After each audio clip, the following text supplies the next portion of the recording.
والصلاة والسلام على رسول الأمين وعلى آله وأصحابه أجمعين. أما بعد، يا أيها الذين آمنوا اتقوا الله حق تقاته ولا تموتن إلا وأنتم مسلمون. رب اشرح لي صدري ويسر لي أمري واحلل عقدة من لساني يفقهوا قولي. آمين يا رب العالمين. പ്രിയപ്പെട്ട സത്യവിശ്വാസികൾ, ഇമാം അൽ-അല്ലാമ ഇബ്നു ബാസ് റഹിമഹുള്ളാഹിയുടെ ദുറൂസുൽ മുഹിമ്മ ലിആമത്തിൽ ഉമ്മ എന്ന കിതാബിന്റെ ദർസിൽ കഴിഞ്ഞ ദർസുകളിൽ നാം പഠിച്ചുകൊണ്ടിരുന്ന വിഷയം അസ്സല, നിസ്കാരത്തെ സംബന്ധിച്ചാണ്. അതിൽ നിസ്കാരത്തിന്റെ ഷർത്തുകൾ, നിസ്കാരത്തിന്റെ അർക്കാനുകൾ, നിസ്കാരത്തിന്റെ വാജിബാത്തുകൾ എന്നിവയാണ് നമ്മൾ പഠിച്ചത്. എത്രയാണ് നിസ്കാരത്തിന്റെ അർക്കാനുകൾ? എത്രയുണ്ട്? ഷർത്തുകളോ വാജിബാത്തുകളോ? നിസ്കാരത്തിന്റെ ഷർത്തുകളും വാജിബാത്തുകളും അർക്കാനുകളും പറഞ്ഞു. ഇനി നമുക്ക് സുനനുകൾ പറയാനുണ്ട്. അതിന് മുമ്പായി ഇബ്നു റഹിമഹുല്ലാഹ് ഈ കിതാബിൽ പറയുന്ന ഒരു വിഷയം, വാജിബാത്തുകളിൽ പറഞ്ഞ് അവസാനിപ്പിച്ചിട്ടുള്ള സ്വലാത്തിന് സല്ലല്ലാഹു അലൈഹി വസല്ലമയുടെ തശഹ്ഹുദ്, അവസാനത്തെ തശഹ്ഹുദും മറ്റും പറഞ്ഞ് അവസാനിപ്പിച്ചതാണ് വാജിബാത്ത്. മാറിപ്പോയി. തശഹ്ഹുദുൽ അവ്വൽ, അതുപോലെ ഒരു ജുലൂസ് ലഹു, ഒന്നാമത്തെ തശഹ്ഹുദിന് വേണ്ടി ഇരിക്കലും അതുപോലെ ആ തശഹ്ഹുദ് ചൊല്ലലും ഇതെല്ലാം വാജിബാത്തിൽ പെട്ടതാണ് എന്ന് പറഞ്ഞിട്ടാണ് വാജിബാത്തുകൾ അവസാനിപ്പിച്ചത്. അപ്പൊ അതിനെ തുടർന്നുകൊണ്ട് സുനനുകൾ പറയുന്നതിന് മുമ്പായി ഇബ്നു ബാസ് റഹിമഹുല്ലാഹ് പറയുന്ന വിഷയം ബയാനു തശഹ്ഹുദ് ആണ്. തശഹ്ഹുദ് അത് എന്താണ്, അതിൽ എന്തൊക്കെ കാര്യങ്ങൾ വേണം? തശഹ്ഹുദ് എന്ന് പറഞ്ഞാൽ 4 റക്അത്തിലും നിസ്കാരമാണെങ്കിൽ രണ്ടാമത്തെ റക്അത്തിലും നാലാമത്തെ റക്അത്തിലും നാം ഇരുന്നുകൊണ്ട് പറയുന്ന ചില കാര്യങ്ങൾ, അതിനാണ് തശഹ്ഹുദ് എന്ന് പറയുന്നത്. അപ്പൊ അതിൽ എന്തെല്ലാം കാര്യങ്ങളാണ് ഉൾക്കൊള്ളേണ്ടത്, എന്തെല്ലാമാണ് ചെയ്യേണ്ടത് എന്നതാണ് ഇബ്നു ബാസ് റഹിമഹുല്ലാഹ് അടുത്തത് പറയുന്നത്. അദ്ദർസു അത്താസിഉ, ഈ കിതാബിലെ 9ാമത്തെ പാഠം. ആദ്യം ഷെയ്ഖിന്റെ വാക്കുകൾ നമ്മൾ വായിക്കുകയാണ്, അതിനുശേഷം വിശദീകരിക്കാം. അദ്ദർസു അത്താസിഉ ബയാനു തശഹ്ഹുദ്, തശഹ്ഹുദിനെ കുറിച്ചുള്ള വിശദീകരണമാണ് 9ാമത്തെ പാഠം. ബയാനു തശഹ്ഹുദ് വഹുവ അൻ യഖൂൽ അത്തഹിയാതു ലില്ലാഹ്. തശഹ്ഹുദ് എന്ന് പറഞ്ഞാൽ അത് എന്ത് പറയലാണ്? ഇനി പറയുന്ന ലഫ്ളുകൾ പറയലാണ്. അത്തഹിയാതു ലില്ലാഹ്, എല്ലാവരും തഹിയ്യത്തും അല്ലാഹുവിനുള്ളതാണ്. വസ്സലവാതു വസ്വയ്യിബാത്ത്, എല്ലാവിധ ദുആകളും അതുപോലെ പരിശുദ്ധമായതും. ഇൻഷാ അല്ലാഹ് നമ്മൾ വിശദീകരിക്കും, അതിന്റെ ആശയം അർത്ഥമല്ല. അസ്സലാമു അലൈക അയ്യുഹൻ നബിയ്യു വറഹ്മത്തുള്ളാഹി വബറകാതുഹു, നബിയെ താങ്കളുടെ മേലെ അല്ലാഹുവിന്റെ റഹ്മത്തും ബറകത്തും ഉണ്ടായിരിക്കട്ടെ, സമാധാനവും സുരക്ഷയും.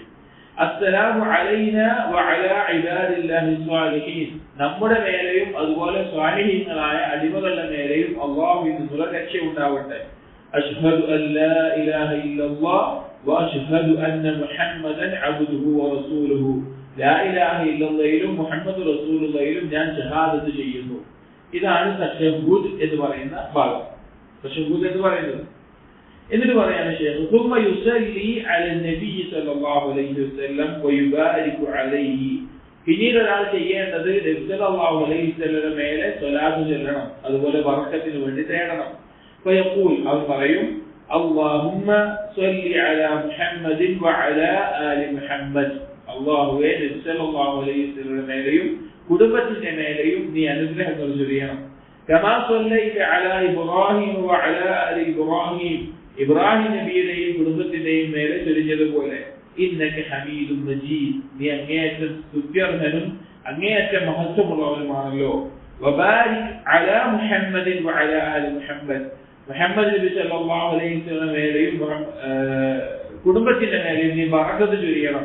കമാ ബാറക്ത അലാ ഇബ്രാഹിം വഅലാ ആലി ഇബ്രാഹിം ഇന്നക ഹമീദും മജീദ്, ഇബ്രാഹിം നബിയുടെയും കുടുംബത്തിന്റെയും മേലെ നീ ബറക്കത്ത് ചൊരിഞ്ഞതുപോലെ. ثم يستعيذ بالله بالتشهد الأخير من عذاب جهنم ومن عذاب القبر ومن فتنة المحيا والممات ومن فتنة المسيح الدجال. പിന്നീട് ഒരാൾ 4 കാര്യങ്ങളിൽ നിന്ന് തശഹ്ഹുദിന് ശേഷം, അവസാനത്തെ തശഹ്ഹുദിന് ശേഷം രക്ഷ തേടണം. ഒന്ന്, അദാബു ജഹന്നം നരകത്തിലെ ശിക്ഷയെ തൊട്ട്, 2 അദാബുൽ ഖബർ ഖബറിലെ ശിക്ഷയെ തൊട്ട്, 3 ജീവിതത്തിലെ മഹിയ വൽ മമാത്ത് ജീവിതത്തിലെയും മരണത്തിലെയും ഫിത്നകളെ തൊട്ട്, 4 മസീഹ് ദജ്ജാലിന്റെ ഫിത്നയെ തൊട്ട് രക്ഷപ്പെടണം. ثم يتخير من الدعاء ما شاء പിന്നീട് അവൻ ഉദ്ദേശിക്കുന്ന ദുആകൾ അവൻ ചൊല്ലാവുന്നതാണ്. വലാ സിയമൽ മഅ്ദൂർ മിൻ ദാലിക് അതിൽ ഏറ്റവും പ്രധാനപ്പെട്ടത് അവൻ പരിഗണിക്കേണ്ടത് ഹദീസുകൾ വന്നിട്ടുള്ളതാണ്. വമിൻഹു ഹദീസുകളിൽ നിസ്കാരത്തിന്റെ അവസാനത്തിൽ ചൊല്ലേണ്ട അഥവാ തശഹൂദിന് ശേഷം സലാം വീട്ടുന്നതിന് മുമ്പായി ചൊല്ലേണ്ട ദുആകളിൽ വന്ന 1-2 ദുആകൾ ഇബ്നു ബാസ് റഹിമഹുല്ലാഹ് കൊടുക്കുകയാണ്. അതിലൊന്നാണ് അല്ലാഹുമ്മ അഇന്നി അലാ ദിക്രിക് വശുക്രിക് വഹുസ്നി ഇബാദതിക്. അല്ലാഹുവേ നീ എനിക്ക് സഹായിക്കണം നിന്നെ ദിക്ർ ചെയ്യാൻ, നിന്നെ ശുക്ർ ചെയ്യാൻ, നന്ദി കാണിക്കാൻ, ഏറ്റവും നല്ല രീതിയിൽ നിന്നെ ഇബാദത്ത് ചെയ്യാൻ. മറ്റൊരു ദുആ അല്ലാഹുമ്മ ഇന്നി ളലംതു നഫ്സി ളുൽമൻ കസീറാ. അല്ലാഹുവേ ഞാൻ എന്റെ നഫ്സിനോട് എന്റെ സ്വന്തത്തിനോട് തന്നെ വലിയ ദുൽമുകൾ ചെയ്തിട്ടുണ്ട്. വലാ യഗ്ഫിറു ദുനൂബ ഇല്ലാ അൻത നീ അല്ലാതെ പാപം പൊറുക്കാൻ മറ്റാരുമില്ല. ഫഗ്ഫിർ ലീ മഗ്ഫിറതൻ മിൻ ഇൻദിക് നിന്റെ അടുക്കലിൽ നിന്നുള്ള മഗ്ഫിറത്ത് കൊണ്ട് എന്റെ പാപങ്ങൾ നീ പുറത്തു നൽകണം. വർഹംനി എന്നോട് കാരുണ്യം ചൊരിയണം. ഇന്നക അൻതൽ ഗഫൂറുർ റഹീം നീ അങ്ങേയറ്റം പാപം പൊറുക്കുന്നവനും റഹീമുമാണല്ലോ. أما في تشهد الأول فيقوم بعد الشهادتين إلى الثالث. ഒന്നാമത്തെ തശഹൂദിൽ അഥവാ 4-3 റക്അത്തുള്ള നിസ്കാരത്തിൽ രണ്ടാമത്തെ റക്അത്ത് ഉണ്ടല്ലോ, അതിൽ തശഹൂദ് പറഞ്ഞു കഴിഞ്ഞാൽ അവൻ 3-ാമത്തെ റക്അത്തിലേക്ക് എഴുന്നേൽക്കാവുന്നതാണ്. ഷഹാദത്ത് ആദ്യം പറഞ്ഞ തശഹൂദ് ഉണ്ടല്ലോ തഹിയ്യാത്തുലില്ലാ എന്നുള്ളത്, അത് പറഞ്ഞു കഴിഞ്ഞാൽ 3-ാമത്തെ റക്അത്തിൽ എഴുന്നേൽക്കാവുന്നതാണ്. ഫിദ്ദുഹരി വൽ അസ്രി വൽ മഗ്രിബി വൽ ഇശാ 3 റക്അത്തുള്ള നിസ്കാരങ്ങൾ. വഇൻ സല്ല അല നബി സല്ലല്ലാഹു അലൈഹി വസല്ലം ഫഹു അഫ്ളൽ. ഇനി ഏതാ 2-ാമത്തെ റക്അത്തിൽ നബി സല്ലല്ലാഹു അലൈഹി വസല്ലമയുടെ മേലെ സ്വലാത്തും കൂടി ചെല്ലുകയാണെങ്കിൽ എന്താണ് അഫ്ളൽ, അത് നല്ലതാണ്. ലിഉമൂമിൽ അഹാദീസ് ഫീ ദാലിക ثم يقوم الى الثالث. ആ വിഷയത്തിൽ വന്നിട്ടുള്ള ഹദീസുകളുടെ പൊതുവായ ആശയം നോക്കുമ്പോൾ സ്വലാത്ത് കൂടി ചൊല്ലാവുന്നതാണ് എന്നാണ് മനസ്സിലാക്കുന്നത്. അതിനുശേഷം 3-ാമത്തെ റക്അത്തിലേക്ക് എഴുന്നേൽക്കാം. ഇതാണ് ഈ പാഠത്തിൽ 9-ാമത്തെ പാഠത്തിൽ ഇബ്നു ബാസ് റഹിമഹുല്ലാഹ് പറയുന്ന വിഷയം. അപ്പോൾ എന്തൊക്കെയാണ് നമ്മൾ പറഞ്ഞത്? പ്രധാനമായിട്ടും 4 കാര്യങ്ങൾ. 1 തശഹ്ഹുദ്, 2 അസ്സലാത്തുൽ ഇബ്രാഹിമിയ്യ ഇബ്രാഹിമി സ്വലാത്ത്, 3 4 കാര്യങ്ങളിൽ നിന്നുള്ള രക്ഷ, 4 നമുക്ക് അറിയാവുന്ന മറ്റുള്ള ദുആകൾ ചൊല്ലാവുന്നതാണ്. ഈ 4 കാര്യങ്ങളാണ് തശഹ്ഹുദിൽ നമ്മൾ അറിഞ്ഞിരിക്കേണ്ട കാര്യം. തശഹ്ഹുദിൽ ഇരിക്കുമ്പോൾ എന്തെല്ലാമാണ് ചെയ്യേണ്ടത് എന്നതിന് ഈ 4 കാര്യങ്ങളാണ് നാം അറിഞ്ഞിരിക്കേണ്ടത്. അപ്പോൾ ആദ്യം നമ്മൾ പറയുന്ന വിഷയം തശഹ്ഹുദിന്റെ ലഫ്ളുകളാണ്. അത്തഹിയ്യാത്തു ലില്ലാഹ് വസ്സലവാത്തു തയ്യിബാത്ത് എന്ന് തുടങ്ങുന്ന തശഹ്ഹുദിന്റെ രൂപമാണ് ആദ്യം പറയുന്നത്. തശഹ്ഹുദ് എന്നുള്ളത് നബി സല്ലല്ലാഹു അലൈഹി വസല്ലമയിൽ നിന്ന് പല സ്വഹാബികളിൽ നിന്ന് റിവായത്ത് ചെയ്യപ്പെട്ടിട്ടുണ്ട്. ഇബ്നു ഉമർ റളിയല്ലാഹു അൻഹു, ഉമർ റളിയല്ലാഹു അൻഹു പലരും റിവായത്ത് ചെയ്യപ്പെട്ട ലഫ്ളുകൾ ചില വ്യത്യാസങ്ങളിൽ ആശയം ഒരുപോലെയാണെങ്കിലും ചെറിയ വ്യത്യാസങ്ങളിലൂടെ ഉദ്ധരിക്കപ്പെട്ടിട്ടുണ്ട്.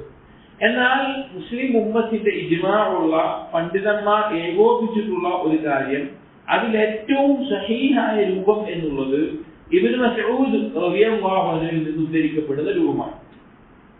ഇബ്നു മസ്ഊദ് റളിയല്ലാഹു അൻഹു റിവായത്ത് ചെയ്യുന്ന രൂപമാണ് ഏറ്റവും അതിൽ സഹീഹായിട്ടുള്ളത് എന്ന് മുസ്ലിം ലോകത്തെ പണ്ഡിതന്മാർ ഏകോപിച്ച് അഭിപ്രായപ്പെട്ടിട്ടുള്ള ഒരു കാര്യമാണ്. ഈ ഒരു ലഫ്ളാണ് നമ്മളിപ്പോൾ വായിച്ചത്, അതാണ് നമ്മൾ വിശദീകരിക്കുന്നത്. ഇനി തശഹ്ഹുദിനെ നബി സല്ലല്ലാഹു അലൈഹി വസല്ലം സഹാബികളോട് എങ്ങനെയാണ് പഠിപ്പിച്ചിരുന്നത്?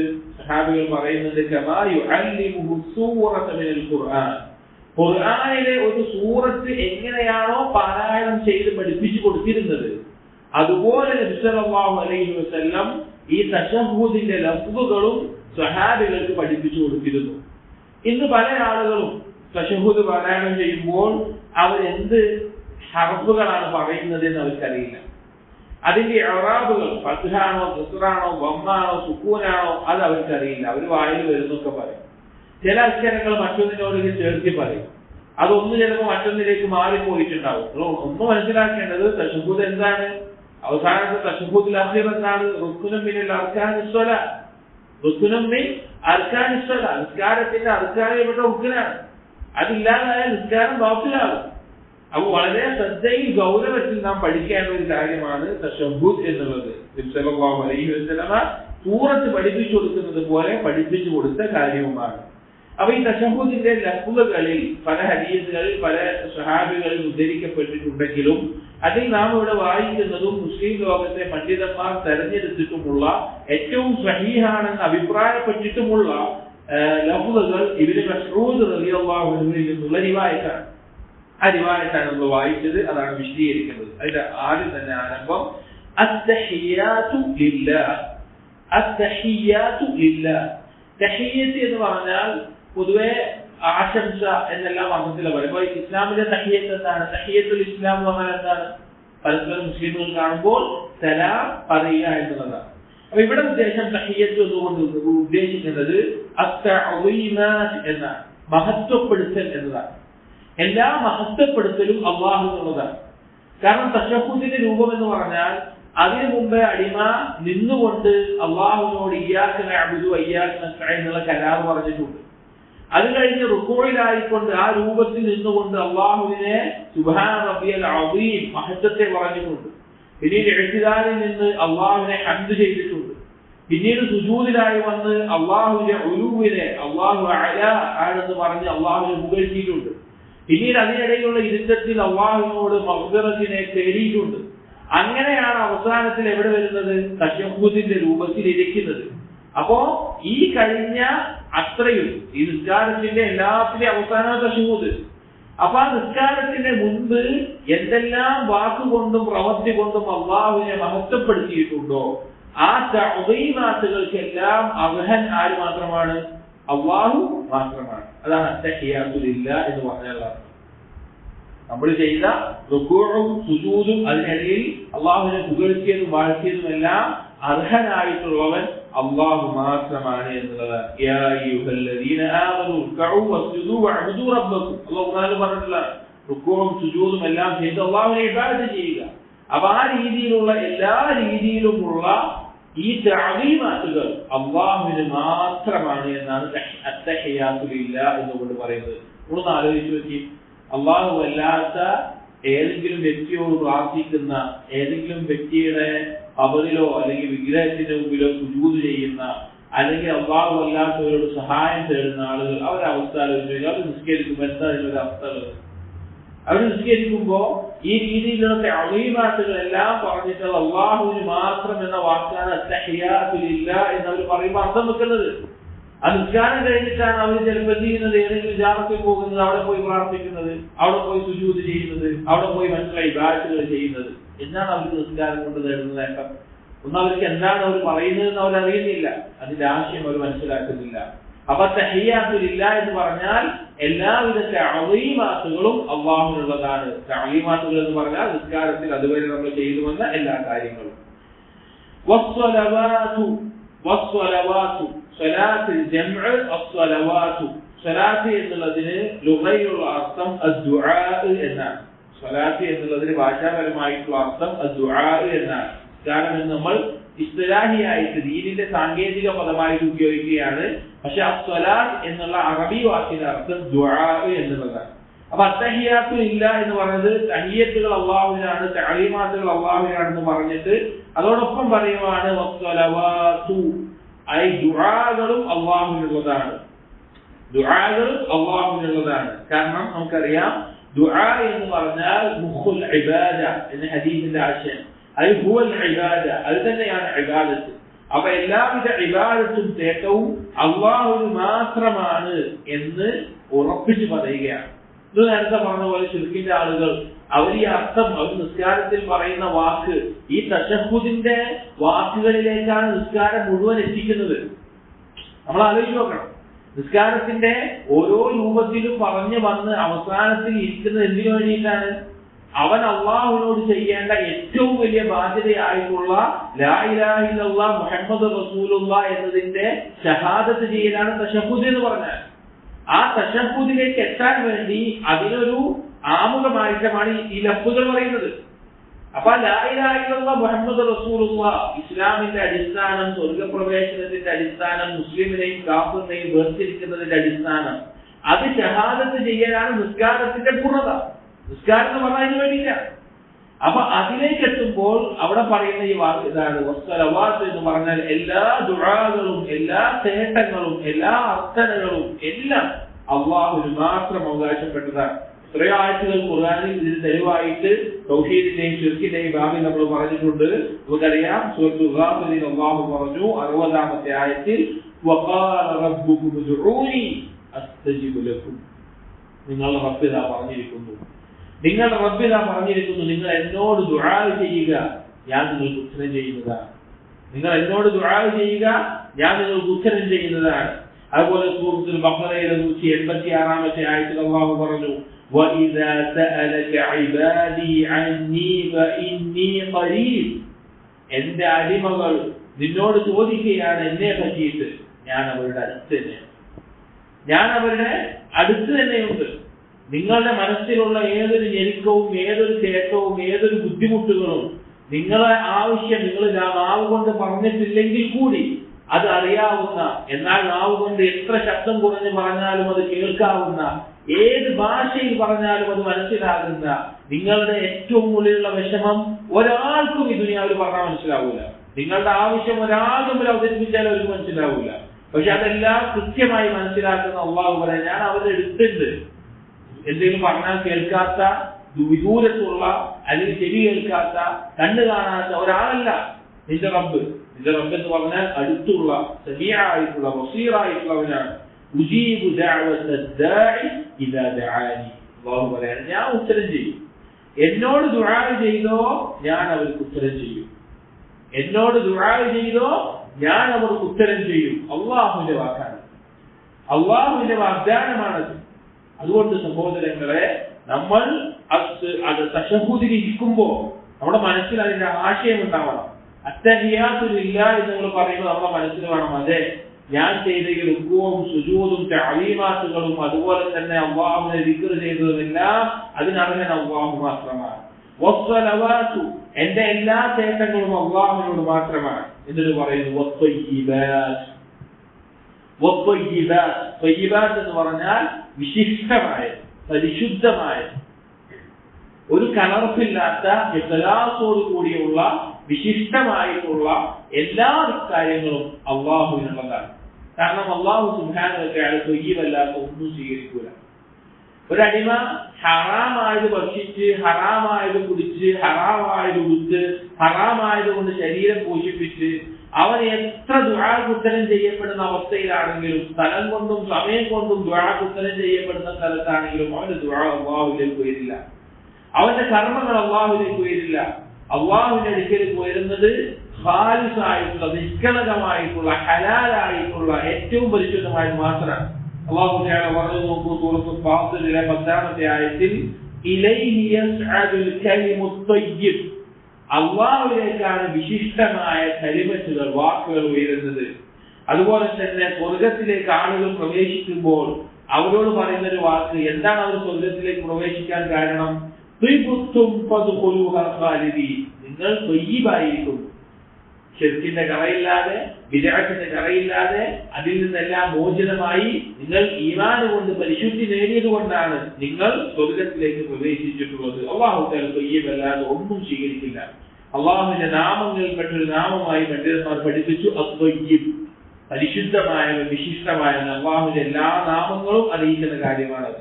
അപ്പൊ എല്ലാ ത്വയ്യിബായ പ്രവർത്തനങ്ങളും ത്വയ്യിബായ വാക്കുകളും അതെല്ലാം അള്ളാഹുവിനുള്ളതാണ് എന്നാണ് അതിലൂടെ എടുത്തു പറയുന്നത്. എന്നിട്ട് പറയുന്നത് എന്താണ്? അതിനുശേഷം ഇത് ആദ്യത്തെ രൂപം അത്തഹിയാത്തു ലില്ലാഹ് എന്ന് പറഞ്ഞു, അതുപോലെ എന്ത് പറഞ്ഞു? വസ്സലവാത്തു എന്ന് പറഞ്ഞു, വത്വയ്യിബാത്തു എന്ന് പറഞ്ഞു. ഇതെല്ലാം അള്ളാഹുവിനുള്ളതാണെന്ന് പറഞ്ഞു. എന്നിട്ട് അടുത്തത് വരുന്നത് നബി സല്ലല്ലാഹു അലൈഹി വസല്ലമയുടെ മേലെ അല്ലാഹു സുബ്ഹാനഹു വ തആല നമുക്ക് വലിയ അനുഗ്രഹമായി ചൊരിഞ്ഞിട്ടുള്ള, നിഅമത്തായി ചൊരിഞ്ഞിട്ടുള്ള നബി സല്ലല്ലാഹു അലൈഹി വസല്ലമയുടെ മേലെ സലാമും അതുപോലെ തന്നെ നബി സല്ലല്ലാഹു അലൈഹി വസല്ലമക്ക് റഹ്മത്തിനും ബറക്കത്തിനും വേണ്ടി തേടലാണ്. അതാണ് അടുത്ത ലഫ്സ്. എന്താണ് ലഫ്സ്? അസ്സലാമു അലൈക അയ്യുഹൻ നബി, നബിയെ താങ്കൾക്ക് അല്ലാഹുവിൽ നിന്നുള്ള അസ്സലാം ഉണ്ടാകട്ടെ. സലാം എന്ന് പറഞ്ഞാൽ എന്താണ്? സലാം എന്ന് പറഞ്ഞാൽ ദുആഉ ബിസ്സലാമത്തി വൽ ആഫിയ, അള്ളാഹു സുബ്ഹാനഹു വ തആലയോട് തേടുകയാണ്. ആരോടെങ്കിലും നമ്മൾ സലാം പറയുമ്പോൾ അതിന്റെ അർത്ഥം നമ്മൾ അള്ളാഹുവിനോട് തേടുകയാണ്. ഈ വ്യക്തിക്ക് എല്ലാവിധ അപകടങ്ങളിൽ നിന്നും, അവന്റെ ദീനിനും ദുനിയാവിനും ബാധിക്കുന്ന അപകടങ്ങളിൽ നിന്ന് രക്ഷയും ആഫിയത്തും നൽകണമേ, അവന് രക്ഷയും സംരക്ഷണവും നൽകണമേ. ഇതാണ് സലാം കൊണ്ടുള്ളത്. അപ്പൊ നബി സല്ലല്ലാഹു അലൈഹി വസല്ലമയ്ക്ക് അതുപോലെ എല്ലാവിധ രക്ഷയും നൽകണമേ. വറഹ്മത്തുള്ളാഹി വബറകാതുഹു, അള്ളാഹുവിൽ നിന്നുള്ള റഹ്മത്തും അതുപോലെ തന്നെ ബറക്കത്തുകളും ഉണ്ടാകട്ടെ. റഹ്മത്ത് എന്ന് പറഞ്ഞു കഴിഞ്ഞാൽ അങ്ങേയറ്റത്തെ കാരുണ്യം, ബറക്കത്തുകൾ എന്ന് പറഞ്ഞാൽ നന്മയിലുള്ള വർധനവ്, നന്മയിലും അതുപോലെ ഔദാര്യങ്ങളിലും പ്രതിഫലത്തിലുമുള്ള വർധനവ്. ഇതെല്ലാം നബി സല്ലല്ലാഹു അലൈഹി വസല്ലമയുടെ മേലെ ഉണ്ടാകട്ടെ എന്നാണ് അവിടെ നമ്മൾ തശഹൂദിന്റെ ആദ്യത്തെ വാക്കുകൾക്ക് ശേഷം തേടുന്ന കാര്യം. അപ്പൊ നബി സല്ലല്ലാഹു അലൈഹി വസല്ലമയുടെ മേലെ ഈ സലാം ചൊല്ലുക എന്ന് നമുക്കറിയാം, അല്ലാഹു സുബ്ഹാനഹു വ തആലയ്ക്ക് ഈ ദുനിയാവിൽ ഏറ്റവും അധികം ഇഷ്ടമുള്ള സൃഷ്ടി അത് നബി സല്ലല്ലാഹു അലൈഹി വസല്ലമയാണ്. അപ്പൊ അല്ലാഹു തആല നബിയെ സ്നേഹിക്കുക എന്നുള്ളത് അള്ളാഹുവിനോടുള്ള ഇഷ്ടത്തിന്റെ ഭാഗമാണ്. അള്ളാഹുവിനോടുള്ള ഇഷ്ടം ബാധിക്കുന്ന ഒരാൾ ഉണ്ടെങ്കിൽ അവൻ ചെയ്യേണ്ടത് നബി സല്ലല്ലാഹു അലൈഹി വസല്ലമയുടെ സുന്നത്ത് പിൻപറ്റലാണ്. അതുകൊണ്ട് നബി സല്ലല്ലാഹു അലൈഹി വസല്ലമയുടെ മേലെ നമ്മൾ സലാം പറയുന്നു. ഇനി അതിനുശേഷം ആ സലാമിന് ശേഷം അടിമകൾ, നമ്മുടെ സ്വന്തത്തിലും അതുപോലെ അടിമകൾക്കിടയിലും എന്തുവരാണ്? പരസ്പരം രക്ഷയ്ക്ക് വേണ്ടി തേടുകയാണ്. ആ രക്ഷയ്ക്ക് വേണ്ടി തേടുന്നതിൽ ഒരു സംഭവം കാണാം. ഇബ്നു മസ്ഊദ് റളിയല്ലാഹു അൻഹു പറയാണ്, കുന്നാ നഖൂൽ, ഞങ്ങൾ ആദ്യകാലത്ത് പറയാറുണ്ടായിരുന്നത്, തശഹ്ഹുദിൽ പറയാറുണ്ടായിരുന്നത് അത്തഹിയ്യത്തു ഫിസ്സലാ, പിന്നെ നിസ്കാരത്തിൽ തഹിയ്യത്ത് പറയും. വനുസമ്മി, അത് ഞങ്ങൾ പേര് പറയും. വയുസല്ലിമു ബഅദുനാ അലാ ബഅദ്, ഞങ്ങൾ പരസ്പരം അങ്ങോട്ടും ഇങ്ങോട്ടും സലാം പറയുന്നു. അതായത് സലാം പറയാന്ന് വന്നപ്പോ, സ്വന്തം അടിമകളുടെ മേലെ സലാം പറയാന്ന് വന്നപ്പോ എങ്ങനെയാണ് ഉണ്ടായത്? ആദ്യകാലത്ത് അവർ നിസ്കാരത്തിൽ അവരുടെ അടുത്തുള്ള ആളുകളെ വിളിച്ചിട്ട് തശഹ്ഹുദ് ചൊല്ലിക്കൊണ്ടിരിക്കുമ്പോൾ ചെയ്യും, അടുത്തുള്ള ആളുകളെ വിളിച്ചിട്ട് സലാം പറഞ്ഞുകൊണ്ടിരിക്കും. അസ്സലാമു അലൈക്കും അസ്സലാമു അലൈക്കും നിസ്കാരത്തിൽ പറഞ്ഞുകൊണ്ടിരിക്കും. ആദ്യകാലത്ത് സഹാബികൾ ചെയ്യാറുണ്ടായിരുന്നു, നിസ്കാരം സംസാരിക്കാറുണ്ടായിരുന്നു. നിസ്കാരം ആദ്യകാലത്ത് സാധുകൾ എടുത്ത് നിസ്കരിക്കുമ്പോൾ നിസ്കാരത്തിനിടയിൽ ഒരു സംസാരിക്കും, വീട്ടിലെ വിശേഷങ്ങളും മറ്റെല്ലാം സംസാരിക്കുന്ന അവസ്ഥ ഉണ്ടായിരുന്നു. പിന്നെ ഖൂമുലില്ലാഹി ഖാനിതീൻ എന്നുള്ള ആയത്ത് ഇറങ്ങിയതിനു ശേഷമാണ് അവർ സംസാരം നിസ്കാരത്തിൽ നിന്ന് ഒഴിവാക്കിയിട്ടുള്ളത്. അത് വിരോധിച്ചുകൊണ്ട് പിന്നീടാണ് അവർ നിസ്കരിച്ചിട്ടുള്ളത്. അപ്പൊ അങ്ങനെ സലാം പറഞ്ഞിരുന്നു. അപ്പൊ ഇത് നബി സല്ലല്ലാഹു അലൈഹി വസല്ലം കേട്ടപ്പോഴാണ് ഈ തഹിയ്യാത്തിന്റെ അഥവാ തശഹ്ഹുദിന്റെ രൂപം പഠിപ്പിച്ചു കൊടുത്തത്. അതിൽ നബി സല്ലല്ലാഹു അലൈഹി വസല്ലമയുടെ മേലെ പറഞ്ഞതിന് ശേഷം പറയുന്ന ലഫ്ള് അസ്സലാമു അലൈനാ, നമ്മുടെ മേലെ അള്ളാഹുവിൽ നിന്നുള്ള രക്ഷയുണ്ടാവട്ടെ, വഅലാ ഇബാദില്ലാഹി സ്വാലിഹീൻ, അതുപോലെ സ്വാലിഹീങ്ങളായ എല്ലാ അടിമകളുടെ മേലെയും എന്തുണ്ടാവട്ടെ, പിന്നെ അള്ളാഹുവിൽ നിന്നുള്ള രക്ഷയുണ്ടാവട്ടെ. എന്നിട്ട് നബി സല്ലല്ലാഹു അലൈഹി വസല്ലം ഇത് പഠിപ്പിച്ചിട്ട് പറഞ്ഞു, ഫഇന്നകും ഇദാ ഫഅൽതും, നിങ്ങൾ ഇങ്ങനെയാണ് പറയുന്നത് എങ്കിൽ, ചെയ്യുന്നത് എങ്കിൽ, ذلك فقد سلمتم على كل عبد لله صالح في السماء والارض, ആകാശഭൂമികളിലുള്ള സ്വാലിഹായ എല്ലാ അടിമകൾക്കും അള്ളാഹുവിനുള്ള രക്ഷ നിങ്ങൾ തേടിയിരിക്കുന്നു എന്ന് നബി സല്ലല്ലാഹു അലൈഹി വസല്ലം പറഞ്ഞു. ഏത് പറഞ്ഞാൽ അസ്സലാമു അലൈനാ വഅലാ ഇബാദില്ലാഹി സ്വാലിഹീൻ എന്ന് പറഞ്ഞു കഴിഞ്ഞാൽ, അപ്പൊ നബി സല്ലല്ലാഹു അലൈഹി വസല്ലം രക്ഷയ്ക്ക് വേണ്ടി തേടിയതിനു ശേഷം നമ്മൾ നമ്മുടെ സ്വന്തത്തിലും അതുപോലെ തന്നെ നമ്മുടെ മറ്റുള്ള മുഅ്മിനീങ്ങളായ അടിമകൾക്കും വേണ്ടി രക്ഷ തേടുന്നു. എന്നിട്ട് അവസാനമാണ് തശഹ്ഹുദ് പറയുന്നത്. ഈ തശഹ്ഹുദ് എന്നുള്ള പറഞ്ഞ പദത്തിന്റെ അർത്ഥം എന്താ എനിക്കറിയോ? ഷഹാദത്ത് ചെയ്യാന്നുള്ളതാണ്. അശ്ഹദു അല്ലാ ഇലാഹ ഇല്ലല്ലാഹ് വ അശ്ഹദു അന്ന മുഹമ്മദ് റസൂലുള്ളാഹ് എന്ന് പറയുന്നത് എന്ത് പറയുന്നത്? തശഹ്ഹുദ് എന്ന് പറയുന്നത്. അതാണ് ഇതിന്റെ ഏറ്റവും പ്രധാനപ്പെട്ട ഭാഗം. അതിന്റെ ആമുഖമായിട്ടാണ് അത്തഹിയ്യാതു ലില്ലാഹി വസ്സലവാത്തു വത്തയ്യിബാത്തു വസ്സലാമു അലൈക നബിയുടെ മേലെയും സുന്നത്തിന്റെ മേലെയൊക്കെ പറയുന്നത്. എന്നിട്ട് അടിമ പറയാണ് അശ്ഹദു അല്ലാ ഇലാഹ ഇല്ലല്ലാഹ് വ അശ്ഹദു അന്ന മുഹമ്മദൻ അബ്ദുഹു വ റസൂലുഹു. നമുക്കറിയാം, തൗഹീദിന്റെയും ലാ ഇലാഹ ഇല്ലല്ലാഹയുടെ കാര്യങ്ങൾ വിശദീകരിച്ച് പറഞ്ഞതാണ്. ലാ ഇലാഹ ഇല്ലല്ലാഹ് എന്ന് പറഞ്ഞാൽ, അതിലുള്ള ഷഹാദത്ത് എന്ന് പറഞ്ഞാൽ ഒരാളെ സ്വർഗ്ഗാവകാശിയാക്കുന്ന കാര്യമാണ്. ആകാശഭൂമികളെയും സ്വർഗ നരകങ്ങളെയും അള്ളാഹു സൃഷ്ടിച്ചത് ഈ ലാ ഇലാഹ ഇല്ലല്ലാഹ്ക്ക് വേണ്ടിയിട്ടാണ്. ആകാശഭൂമികളെ സൃഷ്ടിച്ചതിനാണ്? ആരാണ് ലാ ഇലാഹ ഇല്ലല്ലാഹ് അംഗീകരിക്കുന്നവർ, ലാ ഇലാഹ ഇല്ലല്ലാഹ് അംഗീകരിക്കാത്തവർ എന്ന് വേർതിരിക്കാൻ വേണ്ടിയിട്ടാണ്. സ്വർഗനരകങ്ങളെ സൃഷ്ടിച്ചെന്താണ്? ലാ ഇലാഹ ഇല്ലല്ലാഹ് അംഗീകരിച്ചവർക്കുള്ള പ്രതിഫലമായിട്ടും ലാ ഇലാഹ ഇല്ലല്ലാഹ് അംഗീകരിക്കാത്തവർക്കുള്ള ശിക്ഷയുമായിട്ടാണ്. അള്ളാഹു റസൂലുകളെ നിയോഗിച്ചെന്തിനാണ്? ലാ ഇലാഹ ഇല്ലല്ലാഹ് പഠിപ്പിക്കാനാണ്. അള്ളാഹു എന്തെല്ലാം സൃഷ്ടികൾ നടത്തിയിട്ടുണ്ടോ അതിന്റെല്ലാം പിന്നിലുള്ള ലക്ഷ്യം ഈ തൗഹീദിന്റെ പൂർത്തീകരണമാണ്. അപ്പൊ ആ ലാ ഇലാഹ ഇല്ലല്ലാഹിലാണ് ഒരു അടിമ നിസ്കാരത്തിൽ, നിങ്ങൾ ആലോചിച്ച് നിസ്കാരത്തിൽ ഫാത്തിഹ, റുക്കൂ, സുജൂദ്, ഇഅ്തിദാൽ, ഇതിന്റെ ദിക്റുകൾ ഇതെല്ലാം കഴിഞ്ഞിട്ട് അടിമ അവസാനം പറയാണ് അഷ്ഹദു അല്ലാ ഇലാഹ ഇല്ലല്ലാഹ്, ഈ അല്ലാതെ ഒരു ഇലാഹ ഇല്ല എന്ന് ഞാനിതാ ഷഹാദത്ത് ചെയ്യുന്നു. എങ്ങനെയാണ് ഈ ശിർക്കിന്റെ ആളുകൾക്ക് അള്ളാഹു അല്ലാത്തവരെ ഇബാദത്ത് ചെയ്യുന്ന, അള്ളാഹു അല്ലാത്തവരോട് പ്രാർത്ഥിക്കുന്ന, അള്ളാഹു അല്ലാത്തവർക്ക് അറിവ് നടത്തുന്ന, അള്ളാഹു അല്ലാത്തവർക്ക് വേണ്ടി നേർച്ച നടത്തുന്ന, അള്ളാഹു അല്ലാത്തവരുടെ മേലെ ബലമേൽപ്പിക്കുന്ന ആളുകൾ എങ്ങനെയാണ് ഈ ഷഹാദത്തിനെ അവർ പറയുക? അവർ പറയുന്ന ഷഹാദത്തിന് എന്ത് അർത്ഥമാണുള്ളത് അവർക്കറിയില്ല. ഞങ്ങൾ എന്താണ് പറയുന്നത്, ഞങ്ങൾ എന്താണ് ചെയ്യുന്നത് എന്ന് അവർ ചിന്തിക്കുന്നില്ല. അവർ ചിന്തിച്ചിരുന്നെങ്കിൽ അവർക്ക് മനസ്സിലാകുമായിരുന്നു. എന്നിട്ട് അതിന്റെ തുടർച്ചയായിട്ട് ഷഹാദത്തിന്റെ പൂർണ്ണതയായിട്ടുള്ള വഅന്ന മുഹമ്മദൻ അബ്ദുഹു വറസൂലുഹു, മുഹമ്മദ് നബി സല്ലല്ലാഹു അലൈഹി വസല്ലം ഷഹാദത്ത് പൂർത്തിയാണെങ്കിൽ ലാ ഇലാഹ ഇല്ലല്ലാഹ് മാത്രം മതിയോ? ഇല്ല. ഒരാൾ ലാ ഇലാഹ ഇല്ലല്ലാഹ് മാത്രം അംഗീകരിച്ചുകൊണ്ട് സ്വർഗ്ഗാവകാശിയാവോ? ഇല്ല. മുഹമ്മദ് റസൂലുള്ളാഹ് അംഗീകരിക്കണം. ഒരാൾ അള്ളാഹിനെ മാത്രം ഇഷ്ടപ്പെട്ടുകൊണ്ട് അള്ളാഹുവിന്റെ ഔലിയാക്കളുടെ കൂട്ടത്തിലാവോ? ഇല്ല. അള്ളാഹു ഇഷ്ടപ്പെട്ട നബിമാരെ ഇഷ്ടപ്പെടണം, നബി സല്ലല്ലാഹു അലൈഹി വസല്ലമയെ ഇഷ്ടപ്പെടണം. അത് അള്ളാഹുവിനെ മാത്രം അംഗീകരിച്ചോണ്ട് സ്വർഗ്ഗാവകാശിയാവോ? ഇല്ല. നബി സല്ലല്ലാഹു അലൈഹി വസല്ലം റിസാലത്ത് അംഗീകരിക്കണം. അപ്പൊ നബി സല്ലല്ലാഹു അലൈഹി വസല്ലം റിസാലത്ത് അന്ന മുഹമ്മദൻ, മുഹമ്മദ് നബി സല്ലല്ലാഹു അലൈഹി വസല്ലം അബ്ദുഹു അടിമയാണ്. ഇലാഹായിക്കൊണ്ടുള്ള ഏതെങ്കിലും ഇബാദത്തിന്റെ അംശം നബി സല്ലല്ലാഹു അലൈഹി വസല്ലം വിട്ടുകൊടുക്കൂല. നബി സല്ലല്ലാഹു അലൈഹി വസല്ലം പ്രാർത്ഥിക്കുകയോ? ഇല്ല. നബി സല്ലല്ലാഹു അലൈഹി വസല്ലം ഇസ്തിഗ്ഫാർ തേടുവോ? ഇല്ല. നബി സല്ലല്ലാഹു അലൈഹി വസല്ലം സുജൂദ് ചെയ്യോ? ഇല്ല. നബി സല്ലല്ലാഹു അലൈഹി വസല്ലമയ്ക്ക് ഇബാദത്തിന്റെ ഒരു അംശവും ബാധകമല്ല. നബി സല്ലല്ലാഹു അലൈഹി വസല്ലം അടിമയാണ്, അല്ലാഹുവിന്റെ അടിമയാണ്, അബ്ദാണ്. പക്ഷേ വറസൂലുഹു, അല്ലാഹുവിൽ നിന്ന് വഹീ ലഭിക്കുന്ന, റിസാലത്ത് ലഭിച്ചിട്ടുള്ള, ഉത്തരവാദിത്തം ഏൽപ്പിക്കപ്പെട്ടിട്ടുള്ള അല്ലാഹുവിന്റെ റസൂലാണ്. ഇതാണ് ഷഹാദത്ത് ചെയ്യുന്നത്.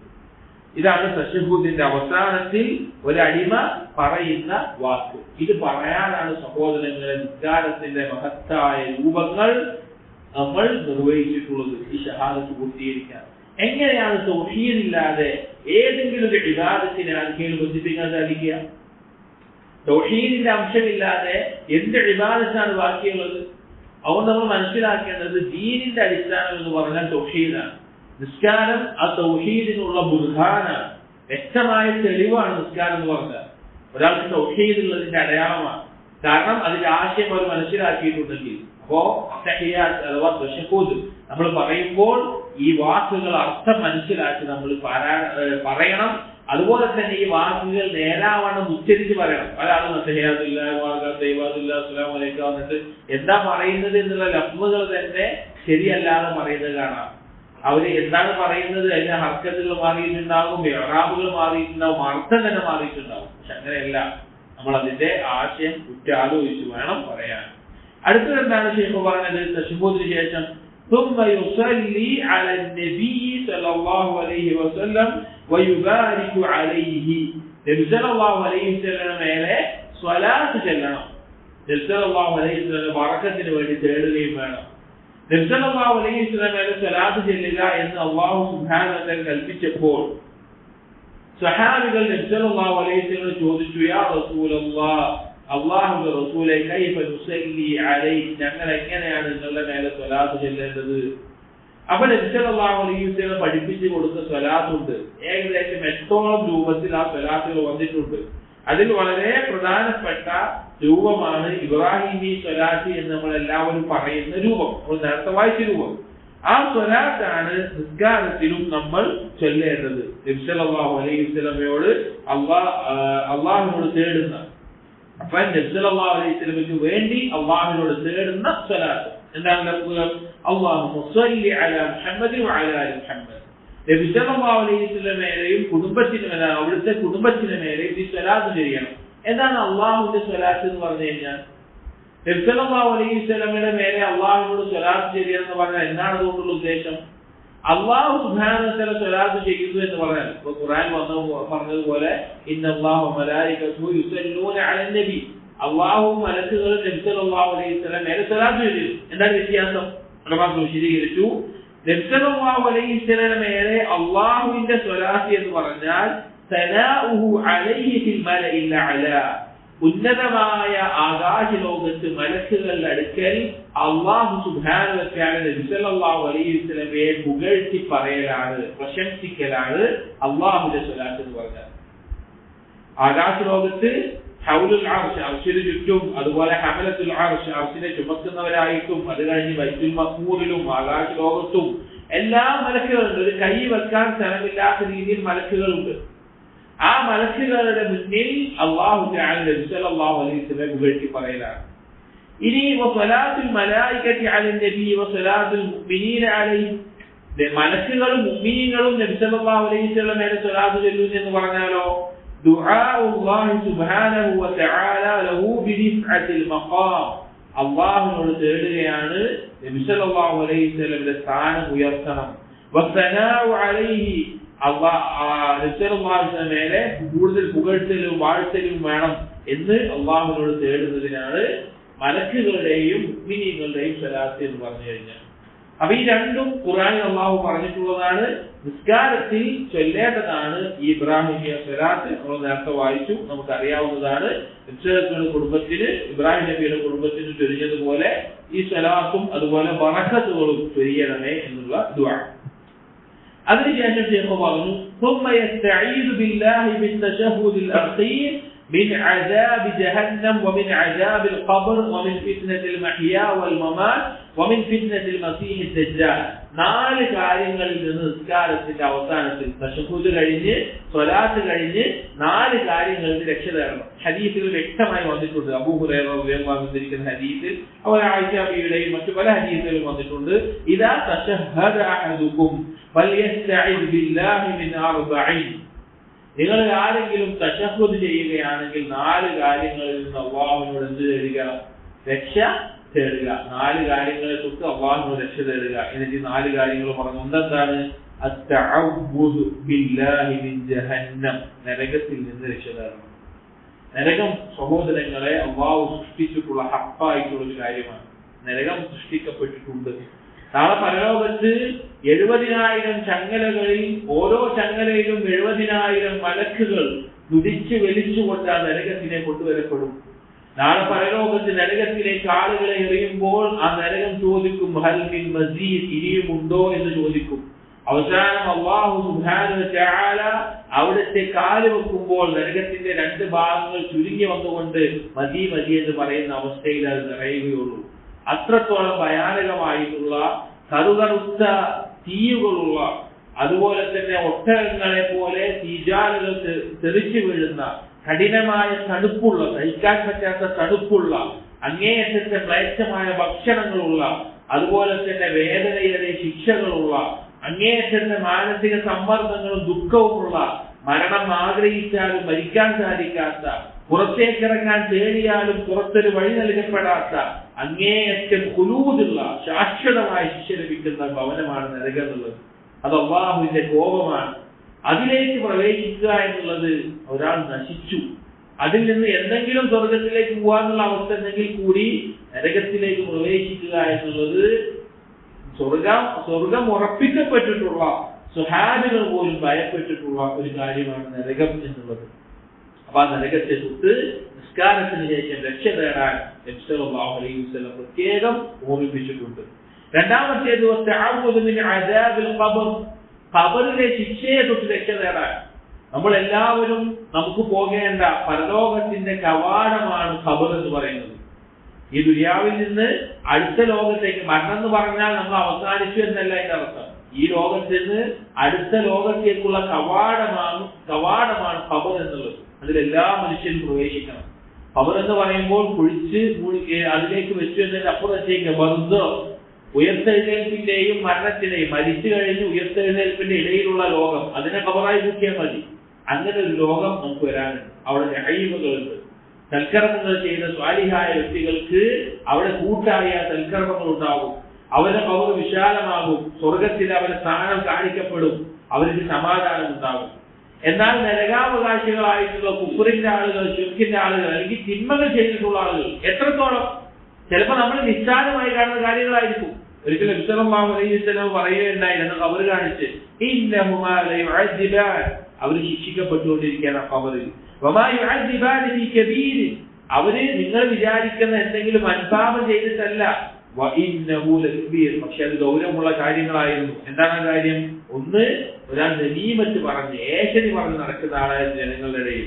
മറ്റേ ആള് മൂത്രിക്കുന്ന സമയത്ത് മറ സ്വീകരിക്കാത്തത് എന്നുള്ള ചില റിവായത്തിൽ, അല്ലെങ്കിൽ വൃത്തിയായി ശുദ്ധീകരിക്കാത്തത് എന്ന് ചില റിവായത്തിൽ, അങ്ങനെയുള്ള ആളുമായിരുന്നു. നിസ്സാരമായി കാണുന്ന കാര്യങ്ങൾ അതിന്റെ പേരിൽ ഖബറിൽ ശിക്ഷിക്കപ്പെടുന്നുണ്ട്. നമ്മളൊന്ന് ആലോചിച്ച് നോക്കി, നമ്മൾ നമ്മുടെ ബെഡ്റൂമിൽ, നമ്മൾ സ്ഥിരം കിടക്കുന്ന ബെഡ്റൂമിലാണെങ്കിൽ പോലും ആ വീട്ടിൽ ആരും ഇല്ലാത്തൊരു ദിവസം നമ്മൾ ഒറ്റയ്ക്ക് കിടന്നുറങ്ങുമ്പോ രാത്രിയിൽ കരണ്ട് പോയിട്ട് ഒന്ന് കിടക്കുന്ന അവസ്ഥ എങ്ങനെ ഉണ്ടാവും? നമുക്ക് എത്ര പേടിയുണ്ടാവും? എത്ര പേടിയുണ്ടാവും? എന്നാൽ സഹോദരങ്ങളെ, ഒരാളും നാം സ്നേഹിക്കുന്നവരോ നമ്മെ സ്നേഹിക്കുന്നവരോ ആയിട്ടുള്ള ഒരാളും നമ്മോടൊപ്പം ഇല്ലാതെ മണ്ണിൽ നമ്മുടെ ശരീരം വെക്കുന്ന, നമുക്കൊന്ന് തിരിഞ്ഞു കടക്കാൻ പോലും വിശാലത ലഭിക്കാത്ത തരത്തിൽ ഭൗതികമായിട്ട് നമ്മൾ കാണുന്ന ഒരു ഭവനമാണ് ഖബർ എന്നുള്ളത്. അതിൽ നിന്ന് രക്ഷ, അതിന്റെ ശിക്ഷയിൽ നിന്ന് രക്ഷ നമ്മൾ അല്ലാഹുവിനോട് തേടണം. ഉസ്മാൻ റളിയല്ലാഹുവിനെ പറ്റി നമുക്കറിയാം, ഖബർ കണ്ടാൽ അങ്ങേയറ്റം കരഞ്ഞു പോകാറുള്ള, ഞാൻ ഒറ്റയ്ക്ക് കിടക്കേണ്ട ഒരു സ്ഥലമാണല്ലോ എന്ന് ഭയപ്പെട്ടിട്ടുള്ള ഖബറിനെ തൊട്ട് രക്ഷ തേടണം. മൂന്നാമത്തേത് ഫിത്നത്തുൽ മഹ്യാ വൽ മമാത്, ജീവിതത്തിലെയും മരണത്തിലെയും ഫിത്നയെ തൊട്ട് രക്ഷ തേടണം. എന്താണ് ജീവിതത്തിലും മരണത്തിലുള്ള ഫിത്ന? ഉലമാക്കൾ രണ്ട് രീതിയിൽ അതിനെ വിശദീകരിച്ചു. ഫിത്നത്തുൽ ഷഹവാത്ത് വ ഫിത്നത്തുൽ ശുബ്ഹാത്ത്. ഷഹ്വത്തുകൾ കൊണ്ടുള്ള, ഒരു മനുഷ്യന്റെ കർമ്മങ്ങളിൽ വരുന്ന തിന്മകളോടുള്ള താല്പര്യം കൊണ്ടുള്ള അതുപോലുള്ള തിന്മകളോ അതുപോലെയുള്ള ഫിത്നകൾ. രണ്ടാമത്തേത് ശുബ്ഹത്തുകളെ കൊണ്ട് ദീനിലുണ്ടാകുന്ന സംശയങ്ങൾ, യഥാർത്ഥ ദീനിന്റെ പാതയിൽ നിന്ന് സിറാത്തുൽ മുസ്തഖീമിലേക്ക് ശിർക്കിന്റെയും ബിദ്അത്തിന്റെയും അതുപോലെ തന്നെ വലാലത്തിന്റെയും അതുപോലെയുള്ള കാര്യങ്ങൾ, ദീനിന്റെ അറിവിൽ നിന്ന് പഴച്ചു പോകുന്ന ശുബ്ഹത്തുകളുള്ള ഫിത്ന. ഈ രണ്ട് ഫിത്നകളാണ് ദുനിയാവിൽ ഉണ്ടാവുക, ജീവിതത്തിലും മരണത്തിലും. ഈ രണ്ട് ഫിത്നകളിൽ നിന്നും രക്ഷ നേടാൻ നിസ്കാരത്തിന്റെ അവസാനത്തിൽ നബി സല്ലല്ലാഹു അലൈഹി വസല്ലം പറഞ്ഞിട്ടുണ്ട്. ചില ദുആകൾ വേറെ വന്നിട്ടുണ്ട്, തഅബ്ബദു ബില്ലാഹി മിനൽ ഫിതൻ. നബി സല്ലല്ലാഹു അലൈഹി വസല്ലം പറഞ്ഞ ഫിത്നകളിൽ നിന്ന് അല്ലാഹുവിനോട് രക്ഷ തേടണം. മാ വഹറ മിൻഹാ വമാ ബതൻ, അതിൽ പ്രകടമായും ഗോപ്യമായും അങ്ങനെയുള്ള ഫിത്നകളിൽ രക്ഷ തേടണം എന്ന് പറഞ്ഞു. അതിനുശേഷമുള്ളത് നാലാമത്തെ കാര്യം, വമിൻ ഫിത്നത്തിൽ മസീഹിദ് ദജ്ജാൽ, മസീഹ് ദജ്ജാലിന്റെ ഫിത്നയെ തൊട്ട്. ആദം നബി അലൈഹിസ്സലാം മുതലുള്ള നബിമാരെല്ലാവരും തന്റെ ഉമ്മത്തിനെ, അല്ലെങ്കിൽ നിയോഗിക്കപ്പെട്ട റസൂലുകളെല്ലാം അവരുടെ ഉമ്മത്തിനെ താക്കീത് ചെയ്തിട്ടുള്ള ഒരു കാര്യമാണ് മസീഹ് ദജ്ജാലിന്റെ ഫിത്ന. ഒരു മനുഷ്യൻ ഈ ദുനിയാവിൽ നേരിടുന്ന ഫിത്നകളിൽ ഏറ്റവും മാരകമായത്, അതായത് ദീനിൽ നിന്ന് തെറ്റിപ്പോകാൻ ഏറ്റവും പ്രേരകമാകുന്ന ഫിത്നയാണ് ദജ്ജാലിന്റെ ഫിത്ന. എല്ലാ നബിമാരും താക്കീത് ചെയ്തിട്ടുണ്ട്, എല്ലാ റസൂലുകളും താക്കീത് ചെയ്തിട്ടുണ്ട്. നബി സല്ലല്ലാഹു അലൈഹി വസല്ലം അതിനെ വ്യക്തമായി ചില ലക്ഷണങ്ങളോടുകൂടി അറിയിച്ചിട്ടുണ്ട്. അന്ത്യനാളിന്റെ ലക്ഷണമായിട്ട്, വലിയ ലക്ഷണമായിട്ട് പഠിപ്പിക്കപ്പെട്ടുള്ള കാര്യമാണ് ദജ്ജാൽ നിയോഗിക്കപ്പെടുമെന്നുള്ളത്. അതുകൊണ്ട് തന്നെ ദജ്ജാലിനെ കുറിച്ച് കേട്ട് കഴിഞ്ഞാൽ നബി സല്ലല്ലാഹു അലൈഹി വസല്ലം മൻ സമിഅ ദജ്ജാൽ ഫൽയൻഹ അൻഹു, അവനിൽ നിന്ന് ഓടി രക്ഷപ്പെടണം. അവരുടെ അടുത്തേക്ക് പോകാൻ നിൽക്കരുത്, അവന്റെ ഫിത്നയിൽ നിന്ന് ഓടി രക്ഷപ്പെടാനാണ് പരിശ്രമിക്കേണ്ടത്. എന്താണ് മസീഹ് ദജ്ജാൽ എന്ന് പറഞ്ഞാൽ? മസീഹ് എന്ന് പറഞ്ഞ പേര് വരാനുള്ള ഒരു കാരണം പണ്ഡിതന്മാർ പറയുന്നത്, അവന്റെ ഒരു കണ്ണ് മംസൂഹ, ഒരു കണ്ണ് തുറക്കപ്പെട്ടതാണ്, മായ്ച്ചു കളയപ്പെട്ട അവസ്ഥയിൽ ഒരു കണ്ണുള്ളത്. മറ്റേ കണ്ണാണെങ്കിലും അത് ചില മുന്തിരി വെള്ളത്തിലിട്ടതുപോലെ ഒരു വികൃതമായ രൂപത്തിലാണുള്ളത്. അതുകൊണ്ടാണ് മസീഹ് എന്ന് പറയുന്നത്. ദജ്ജാൽ എന്ന് പറഞ്ഞാൽ അവൻ ദജലിന്റെ മേലുള്ള, ദജൽ എന്ന അറബിയിൽ പറഞ്ഞ കെദിബാണ്, കളവിന്റെ മേലെയുള്ള കാര്യങ്ങളാണ് ചെയ്യുന്നത്. അതുകൊണ്ടാണ് ദജ്ജാൽ എന്ന് പേര് വരാനുള്ള കാരണം. അവന്റെ ഫിത്ന വളരെ ഭയാനകമാണ്. ഭയാനകം എന്ന് പറഞ്ഞാൽ സഹാബികൾ ദജ്ജാലിനെ കുറിച്ച് രാവിലെ പറഞ്ഞ വൈകുന്നേരം വരെ പേടിച്ചുകൊണ്ടിരിക്കും. വൈകുന്നേരം ആയാലും അവരുടെ മുഖത്ത് ആ പേടി അവരുടെ മുഖത്ത് തെളിയുമായിരുന്നു എന്ന് കാണാം. കാരണം അവരുടെ ഫിത്നയിൽ എന്തൊക്കെയാണ്? ദജ്ജാൽ വരും, ദജ്ജാൽ പോലെ ആകാശം നാട്ടിൽ ചെല്ലും, ആകാശത്തിനോട് പറയും മഴ പെയ്യിക്കാൻ, അവിടെ മഴ പെയ്യും. ഭൂമിയോട് പറയും ചെടി മുളപ്പിക്കാൻ, ചെടി മുളക്കും. ഭൂമിയോട് പറയും ഭൂമിയുടെ നിധികളെല്ലാം പുറന്തള്ളാൻ, അത് പുറന്തള്ളും. അങ്ങനെ പല രീതിയിൽ കന്നുകാലികളുടെ അകിട് നിറഞ്ഞു വരാൻ പറയും, അവര് നിറഞ്ഞു വന്ന് നിൽക്കുന്ന അവസ്ഥ. അപ്പോ സാധാരണഗതിയിൽ നടക്കാത്ത പല അത്ഭുതകരമായിട്ടുള്ള കാര്യങ്ങളും അവന്റെ സിഹർ കൊണ്ട് അവൻ ആളുകൾക്ക് മുമ്പിൽ കാണിക്കും. അവൻ പറയും ഞാൻ അല്ലാഹു ആണെന്ന്. ആളുകൾ വിശ്വസിച്ചു പോകും. അവന്റെ കയ്യിൽ സ്വർഗവും നരകവും ഉണ്ടാവും, വെള്ളവും തീയും ഉണ്ടാവും. അവന്റെ സ്വർഗം എന്ന് പറഞ്ഞാൽ യഥാർത്ഥത്തിൽ നരകമായിരിക്കും, അവൻ കാണിക്കുന്ന നരകം യഥാർത്ഥത്തിൽ സ്വർഗമായിരിക്കും. അങ്ങനെ വളരെയധികം ഫിത്നകൾ അവന്റെ കയ്യിലുണ്ടാകും. അതിൽ പെട്ടെന്ന് പലരും അകപ്പെടാനുള്ള സാധ്യതയുമുണ്ട്. അതുകൊണ്ട് ദജ്ജാലിന്റെ ഫിത്നയെ തൊട്ട് രക്ഷ തേടാൻ നിസ്കാരത്തിന്റെ അവസാനത്തിൽ നബി സല്ലല്ലാഹു അലൈഹി വസല്ലം പഠിപ്പിച്ചു. ഈ 4 കാര്യങ്ങൾ ചെറിയ കാര്യമല്ല. അതുകൊണ്ടാണ് മഹത്തരമായിട്ടുള്ള ഇബാദത്തായ നിസ്കാരത്തിന്റെ അവസാനത്തിൽ പോലും ഇതിൽ നിന്ന് രക്ഷ തരണമെന്ന് പറഞ്ഞത്. അത് നമ്മൾ ഒരിക്കലും ഒഴിവാക്കരുത്. ഫർളാണെങ്കിലും സുന്നത്താണെങ്കിലും നമ്മൾ ഒഴിവാക്കരുത്. എന്തൊക്കെയാണ് 4 കാര്യങ്ങൾ? 1, ജഹന്നം നരകത്തിന്റെ ശിക്ഷയെ തൊട്ട്. 2, ഖബറിലെ ശിക്ഷയെ തൊട്ട്. 3, ഫിത്ന ജീവിതത്തിലെയും മരണത്തിലും ഉണ്ടാകുന്ന ഫിത്നകളെ തൊട്ട്. 4, മസീഹ് ദജ്ജാലിനെ തൊട്ട്. ഈ 4 കാര്യങ്ങളിൽ നിന്ന് നാം അല്ലാഹു സുബ്ഹാനഹു വ തആലയോട് ഈ നിസ്കാരത്തിന്റെ അവസാനത്തിൽ നമ്മൾ രക്ഷ തേടേണ്ടത്. എന്നിട്ട് ശൈഖ് പറഞ്ഞു, ثم يتخير من الدعاء ما شاء. പിന്നീട് അവനുള്ള സമയം, പിന്നീട് നിസ്കാരത്തിൽ എന്തായി അവസാനത്തിൽ ഇരുത്താണ് നമ്മൾ ഇരിക്കുന്നത്. അതിൽ തശഹുദ് പറഞ്ഞു, സ്വലാത്ത് പറഞ്ഞു, 4 കാര്യങ്ങൾ രക്ഷ തേടി. ഇനിയിപ്പോ എന്താ അടുത്ത കാര്യം എന്താ ഉള്ളത്? നിസ്കാരം അവസാനിക്കണമെങ്കിൽ എന്താ ഉള്ളത്? തസ്ലീമത്താണ്, 2 സലാമാണുള്ളത്. പക്ഷെ ഇതിന്റെയും ഈ സലാമിന്റെയും ഇടയിൽ അവൻ എന്ത് ചെയ്യാം? അവൻ ഉദ്ദേശിക്കുന്ന ദുആകൾ അവന് പ്രാർത്ഥിക്കാം. അതിൽ അതിൽ പ്രത്യേകമായി നമ്മൾ ശ്രദ്ധിക്കേണ്ടത് ആ സമയത്ത് പ്രാർത്ഥിക്കാനായിട്ട് വന്നിട്ടുള്ള ഹദീസുകളിൽ വന്നിട്ടുള്ള ദുആകളാണ്. പല ആളുകൾക്ക് പറ്റുന്ന ഒരു അബദ്ധം, അധികം ആളുകൾ അശ്രദ്ധമായിട്ടൊരു കാര്യം, ചില ആളുകൾ നിസ്കാരത്തിൽ തശഹ്ഹുദ് വേഗം ചെയ്യും, എന്നിട്ട് ചെയ്യുന്നത് സലാം വീട്ടിട്ട് അത് കഴിഞ്ഞ് കൈകൾ ഉയർത്തി അല്ലാഹുവിനോട് പ്രാർത്ഥിക്കും. പക്ഷേ പണ്ഡിതന്മാർ പറഞ്ഞു അതല്ല ഉത്തമമായിട്ടുള്ളത്. സുന്നത്തായത് ഫർളായതിൽ ഇമാമിനനുസരിച്ച് നമ്മൾ നിസ്കരിക്കേണ്ടി വരും. സുന്നത്തായതിൽ നിസ്കാരത്തിന് പുറത്ത് അല്ലാഹുവിനോട് ദുആ ചെയ്യുന്നതിനേക്കാൾ ഉത്തമമായിട്ടുള്ള സമയം ഈ തശഹ്ഹുദും ഈ കാര്യങ്ങളും കഴിഞ്ഞ് സലാമിന്റെ ഇടയിൽ നമ്മൾ ദുആ ചെയ്യലാണ്. കാരണം അല്ലാഹുവുമായിട്ടുള്ള മുനാജാത്തിലാണ്. നിസ്കാരത്തിന് ശേഷം നമ്മൾ കൈയുയർത്തി അല്ലാഹുവിനോട് ദുആ ചെയ്യുന്നതിനേക്കാൾ നല്ലതാണ്, ചെയ്യണം. പക്ഷെ അതിനേക്കാൾ അഫ്ളലായിട്ടുള്ള സമയം ഈ സലാം വീട്ടുന്നതിന് മുമ്പ് നിസ്കാരത്തിന്റെ അകത്ത് തന്നെ നമ്മൾ അത് ചെയ്യലാണ്. ചില ആളുകൾ, സാധാരണക്കാരായ ചില ആളുകൾ ഇമാമിനോടൊപ്പം നിസ്കരിക്കുമ്പോൾ ഇമാമ് കുറെ സമയം തശഹ്ഹുദ് കഴിഞ്ഞ് ചിലപ്പോൾ സമയം തന്നിട്ടുണ്ടാവും ദുആ ചെല്ലാൻ. അവരെന്ത് ചെയ്യും? വീണ്ടും തശഹ്ഹുദ് ചൊല്ലിക്കൊണ്ടിരിക്കും, വീണ്ടും തശഹ്ഹുദ് ചൊല്ലും, വീണ്ടും സലാം ചൊല്ലും, അതെന്നെ ആവർത്തിച്ച് ചൊല്ലിക്കൊണ്ടിരിക്കും. അങ്ങനെയല്ല, അതിന്റെ ആവശ്യമില്ല. അവർ ചെയ്യേണ്ടത് മറ്റുള്ള ദുആകൾ എന്തൊക്കെയാണോ ഖൈറുകൾ ദീനിലും ദുനിയാവിലും നമുക്ക് ആവശ്യമുള്ളത്, എന്തൊക്കെ കാര്യങ്ങളിൽ നിന്നാണ് രക്ഷ തേടേണ്ടത്, അതാണ് നാം അല്ലാഹു സുബ്ഹാനഹു വ തആലയുടെ ആ സമയത്ത് അല്ലാഹുവോട് തേടേണ്ടത്. ഈ ആ സമയത്ത്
അപ്പോൾ ഈ സമയത്ത് അഥവാ തശഹ്ഹുദിന് ശേഷം സലാം വീട്ടുന്നതിന് മുമ്പുള്ള സമയം വളരെ ശ്രേഷ്ഠമായിട്ടുള്ള ദുആ പ്രത്യേകം ചെയ്യേണ്ട സമയമാണ്.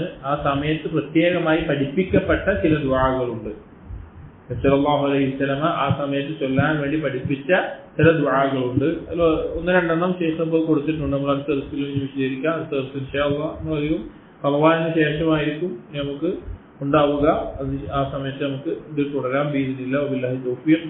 അപ്പോ ഇതിൽ കൊടുത്തിരുന്ന അല്ലാഹുമ്മ അഇന്നി അലാ ദിക്രിക വശുക്രിക എന്ന് തുടങ്ങുന്ന ഒരു ദുആ, അതുപോലെ അല്ലാഹുമ്മ ഇന്നി വലംതു നഫ്സി വൽമൻ കസീറ എന്ന ദുആ ശൈഖ് ഇതിൽ കൊടുത്തിട്ടുള്ളത്. അതിന് പുറമെ അല്ലാഹുമ്മ ബിഇൽമികൽ ഗൈബ വഖുദ്റതികൽ ഖൽഖ എന്ന് തുടങ്ങുന്ന ദുആ, അതുപോലെ വേറെയും ദുആകൾ ഈ സമയത്ത് ചൊല്ലാനായി നബി സല്ലല്ലാഹു അലൈഹി വസല്ലമ പഠിപ്പിച്ചിട്ടുണ്ട്. അപ്പൊ അത് നമ്മൾ പഠിക്കണം. അത് നമ്മുടെ നിസ്കാരങ്ങളിൽ നമ്മൾ ശീലമാക്കണം. അള്ളാഹുവിനോട് കൂടുതൽ ദുആ ചെയ്യേണ്ട സമയമാണത്. ഇൻഷാ അല്ലാഹ് ഇനി ആ ദുആകളാണ് ശേഷം ഇതിൽ കൊടുത്തിട്ടുള്ളത്. അതിന്റെ വിശദീകരണമാണ് നമ്മൾ പറയാനുള്ളത്. അത് ഇൻഷാ അല്ലാഹ് നമുക്ക് റമളാനിന് ശേഷം നമുക്കത് തുടരാം. അല്ലാഹു സുബ്ഹാനഹു വ തആല അടുത്ത ഈ ദിവസത്തോടു കൂടി നമ്മൾ അധികം റമളാനിൽ പ്രവേശിക്കും. അതിനുവേണ്ടി എല്ലാവരും ഒരുങ്ങുക. റമളാനിലെ ഏറ്റവും നല്ല രീതിയിൽ അള്ളാഹുവിലേക്ക് പശ്ചാത്തപിച്ച് മടങ്ങാനും അള്ളാഹുവിനോട് സഹായം തേടാനും കൂടുതൽ ദീനിൽ ഉറച്ചു നിർത്താനും അള്ളാഹുവിനോട് തേടുക. ധാരാളം ഫിത്നകൾ വളരുന്ന ഒരു കാലത്താണുള്ളത്. നമ്മുടെ മക്കൾക്കും നമ്മുടെ യുവാക്കൾക്കും മുസ്ലിം സമൂഹത്തിന് മൊത്തമായിട്ടും നമ്മൾ അള്ളാഹു സുബ്ഹാനഹു വ തആലയോട് ധാരാളമായി ദുആ ചെയ്യേണ്ട, അള്ളാഹുവിലേക്ക് അടുക്കേണ്ട, ഖുർആൻ പാരായണം ചെയ്യേണ്ട, രാത്രി നിസ്കരിക്കേണ്ട ദിവസങ്ങളാണ് നമുക്ക് വന്നെത്തുന്നത്. അള്ളാഹു നമുക്ക് തൗഫീഖ് നൽകട്ടെ. أقول قولي هذا أستغفر الله لي ولكم واستغفروا إنه هو الغفور الرحيم. سبحانك اللهم وبحمدك أشهد أن لا إله إلا أنت أستغفرك وأتوب إليك. وصلى الله على نبينا محمد وعلى آله وأصحابه أجمعين والحمد لله رب العالمين.